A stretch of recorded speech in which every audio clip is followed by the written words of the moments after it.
Picnic স্পটের অন্যতম আকর্ষণ হলো মাঝখানে থাকা এই জলাশয়। অবসরের মধ্যে রয়েছে একটি বড় পুকুর। এই পুকুরেই ঝুলন্ত এরকম ব্রিজ রয়েছে। এই ব্রিজগুলোয় অবসরকে পূর্ণ একটা সুন্দর রূপ দিচ্ছে। চারদিকে সবুজ গাছপালা, সুন্দর এবং মনোরম পরিবেশ যদি আপনি পেতে চান তাহলে অবসরে হয়তো বিকল্প নেই, কারণ এখানকার প্রাকৃতিক সৌন্দর্য আপনাকে মনোমুগ্ধকর করবে। এখানে গাছপালা, এখানে বেশিরভাগ গাছ দেখতেছিলাম আমের গাছ, এবং খোলামেলা পরিবেশ প্রকৃতি প্রেমীদের জন্য একটি প্রশান্তিময় অনুভূতি তৈরি করে। এখানে সবচেয়ে ভালো বিষয় হচ্ছে এখানে প্রবেশ মূল্য লাগে না। আপনার পরিবার বন্ধু বান্ধব নিয়ে আসতে পারেন এই সুন্দর একটি জায়গাটা। এই ব্রিজের উপরে তাজমহলের মতো একটু সাজানো, এই জায়গাটাকে ইউনিক করে তুলছে, কারণ পানির উপরে এবং একটি বড় সিঁড়ি রয়েছে। এই সিঁড়ির মাধ্যমে অনেকে টুরিস্ট আসে এবং এখানে গোসল করে যায়। সুন্দর একটা বিকেল আমাদের চলে গেল।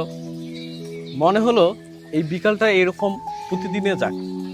এরকম পরিবেশের ভিডিও পেতে গেলে অবশ্যই জিয়াদ ব্রোকে সাবস্ক্রাইব করুন, ফেসবুকে হলে ফলো করুন।